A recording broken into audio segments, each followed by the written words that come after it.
ভাই এই প্যান্ট কত করে? ভাই 300 করে। ভাই 150 টাকা দেই। না ভাই, এই প্যান্টগুলো অনেক ভালো, 150 টাকায় হবে না। আপনি যদি নেন একদম 250 টাকা দিয়ে নিতে পারবেন। দেখেন ভাই, আমার এই শর্ট প্যান্টটা খুব পছন্দ হয়েছে, আমি আপনাকে লাস্ট 200 টাকা দিতে পারবো।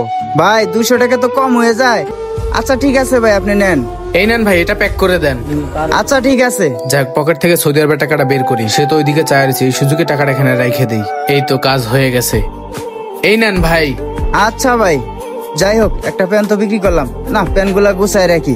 কি ব্যাপার, এটা কি কি ব্যাপার? আমার ভ্যানের ভিতরে সৌদি আরবের টাকা, যাই হোক এটা আমি রেখে দিই, আমার কাজে লাগবে।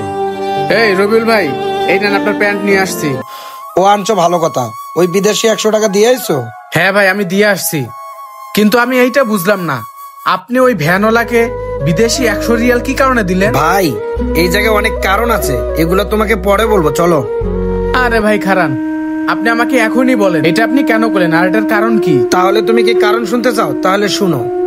দেখ বন্ধু, আমার তো ভিসা আয়া পড়ছে, প্রসেসিং চলতেছে। তোর তো বিদেশ যাওয়ার অনেক স্বপ্ন ছিল। দেখ কোন জায়গায় 2 লাখ টাকা ম্যানেজ করতে পারো, আর বাকি যা টাকা লাগে আমি দিমু। চল 2 বন্ধু মিলে এক লগে বিদেশ যাই। দেখ 2 লাখ টাকা ম্যানেজ করতে পারোস কিনা। হ বন্ধু, আমারও না বিদেশ যাওয়ার অনেক স্বপ্ন ছিল। আমি 2 লাখ টাকা দিমু, আর বাকি সব টাকা তুই ম্যানেজ করবি। আচ্ছা ঠিক আছে, দেখি আমি টাকা ম্যানেজ করতে পারি। ঠিক আছে, দেখ চালু কর, চালু দেখ, তাড়াতাড়ি ম্যানেজ করে নিয়ে আয়। আরে এনামুল ভাই, আপনার আমি খুঁজতাছি।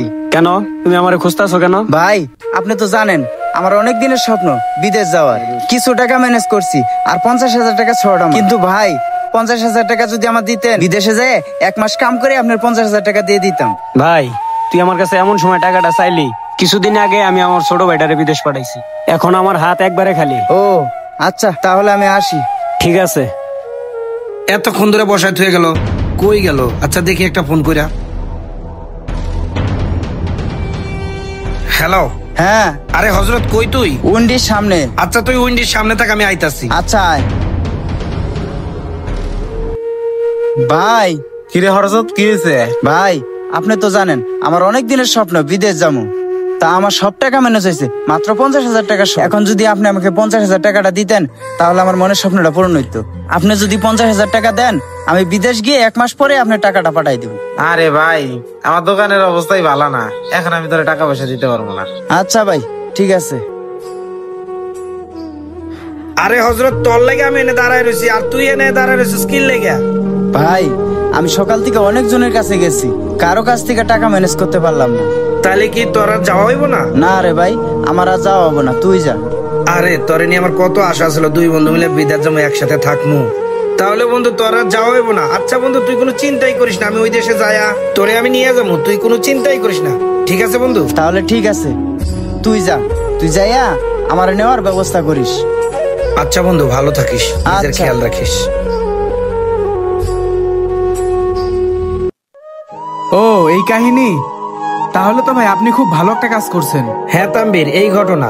আমি যখন বিদেশ যাই না, ওরও যাওয়ার অনেক ইচ্ছা ছিল, ওই শুধু টাকার জন্য যেতে পারে নাই।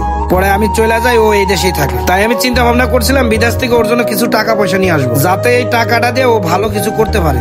তাই এই প্ল্যান করে তোকে দিয়ে টাকাটা দিয়ে আসলাম, যাতে ও কোনোভাবেই বুঝতে না পারে আমি ওকে টাকাটা দিয়েছি।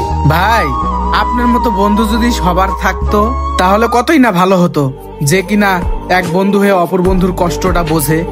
আর কোনো বন্ধুই বেকারত্ব বা অসহায় থাকতো না, সবাই সেটেল হয়ে যাইতো। থাকতাম বীর, আমি যে ওকে এতটুকু সাহায্য করতে পারছি, তুমি যেন ভুলেও এই কথাটা ওকে না বলো। আচ্ছা ঠিক আছে ভাই, চলেন। হাজার বন্ধুর দরকার নাই, বন্ধুর মতো বন্ধু একজন হলেই যথেষ্ট। আর গাইস, আমাদের এই ভিডিওটি আপনাদের কাছে কেমন লাগলো তা অবশ্যই কমেন্ট করে জানাবেন। Thank you, I love you.